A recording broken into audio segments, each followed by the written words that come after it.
사사기 19장 11절에서 21절입니다. 키워드는 하나님 백성의 땅, 예수님의 제자들, 하나님 나라 백성입니다. 그들이 여부스에 가까이 갔을 때 해가 지려하는지라 종이 주인에게 이르되 청하건대 우리가 돌이켜 여부스 사람의 이 성읍에 들어가서 유숙하십시다 하니 주인이 그에게 이르되 우리가 돌이켜 이스라엘 자손에게 속하지 아니한 이방 사람의 성읍으로 들어갈 것이 아니니 기브아로 나아가리라 하고 또 그 종에게 이르되 우리가 기브아나 라마 중 한 곳에 가서 거기서 유숙하자 하고 모두 앞으로 나아가더니 베냐민에 속한 기브아에 가까이 이르러 해가 진지라 기브아에 가서 유숙하려고 그리로 돌아 들어가서 성읍 넓은 거리에 앉아 있으나 그를 집으로 영접하여 유숙하게 하는 자가 없었더라. 저녁 때 한 노인이 밭에서 일하다가 돌아오니 그 사람은 본래 에브라임 산지 사람으로서 기브아에 거류하는 자요 그곳 사람들은 베냐민 자손이더라. 노인이 눈을 들어 성읍 넓은 거리에 나그네가 있는 것을 본지라 노인이 묻되 그대는 어디로 가며 어디서 왔느냐 하니 그가 그에게 이르되 우리는 유다 베들레헴에서 에브라임 산지 구석으로 가나이다. 나는 그곳 사람으로서 유다 베들레헴에 갔다가 이제 여호와의 집으로 가는 중인데 나를 자기 집으로 영접하는 사람이 없나이다. 우리에게는 나귀들에게 먹일 집과 여물이 있고 나와 당신의 여종과 당신의 종인 우리들과 함께한 청년에게 먹을 양식과 포도주가 있어 무엇이든지 부족함이 없나이다 하는지라. 그 노인이 이르되 그대는 안심하라. 그대의 쓸 것은 모두 내가 담당할 것이니 거리에서 유숙하지 말라 하고 그를 데리고 자기 집에 들어가서 나귀에게 먹이니 그들이 발을 씻고 먹고 마시니라. 아멘. 집을 나갔던 첩을 데리고 돌아오는 레위인의 이야기입니다. 베들레헴에서 에브라임 산지로 가는 길입니다. 너무 늦게 출발을 해서 10km 정도 떨어진 여부스에 이르렀을 때 이미 해가 지려고 하였습니다.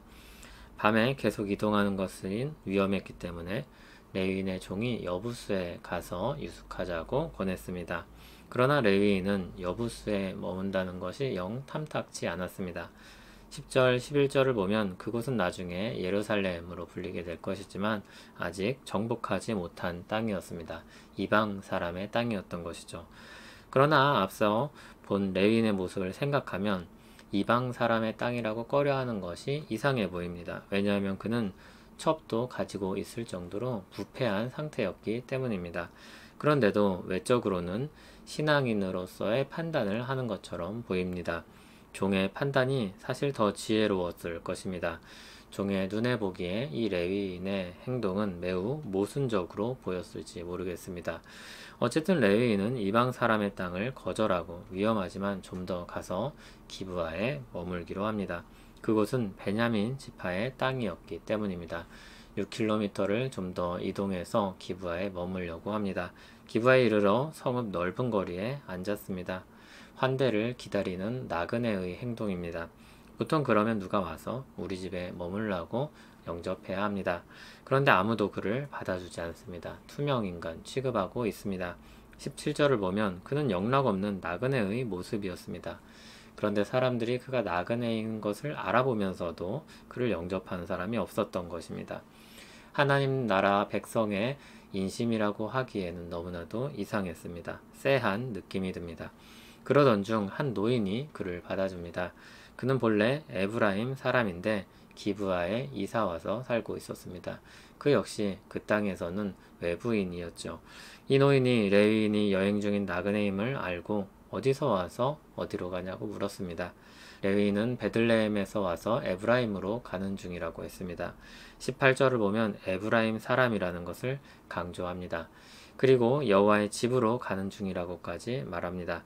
자신의 여정을 좀 더 의미 있어 보이게 말한 것입니다. 또는 자신이 레위인이란 것을 밝힌 것입니다. 그리고 자신들에겐 먹을 것도 있다고 합니다. 노인의 집에 아무런 부담을 줄 것이 없다는 것이죠. 그러나 노인은 괜찮다며 쓸 것을 모두 자신이 담당하겠다고 호의를 베풉니다. 그리고 레위인 일행을 자기 집으로 영접합니다. 이제야 이스라엘 땅에 들어온 느낌입니다. 그러나 그것은 외부인이었던 한 노인에 의해서 이루어진 일이었습니다. 그리고 노인의 말이 굉장히 의미심장합니다. 20절을 보면 거리에서 유숙하지 말라 하였습니다. 당연한 말이겠지만 지금까지 본 분위기와 이후에 볼 단락을 보면 다르게 들립니다. 이곳은 위험한 곳입니다. 노인의 말은 공포 영화의 한 장면처럼 느껴집니다. 레윈이 환대하고 안전할 것이라고 생각하며 기브아까지 무리해서 갔습니다. 그런데 그곳은 레윈이 기대하던 땅과는 달랐습니다. 그곳은 차갑고 어두웠습니다. 아무도 그를 받아주지 않았습니다. 주님의 교회는 이들의 모습을 보면서 우리 자신을 돌아보아야 할 것입니다.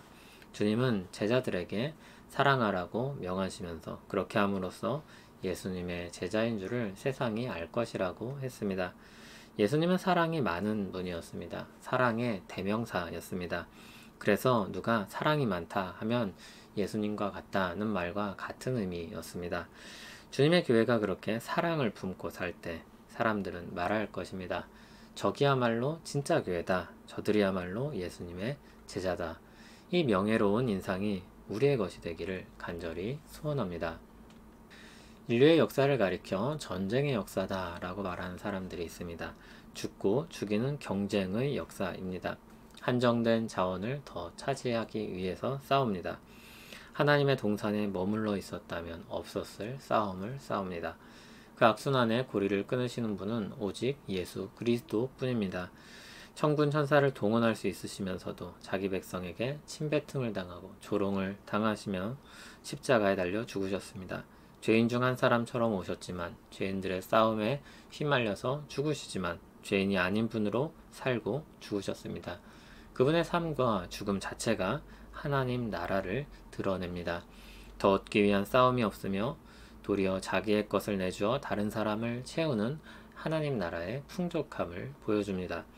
정말 가진 자만 할 수 있는 일을 하신 것입니다. 그리스도는 진정 영원한 생명의 소유자이셨습니다.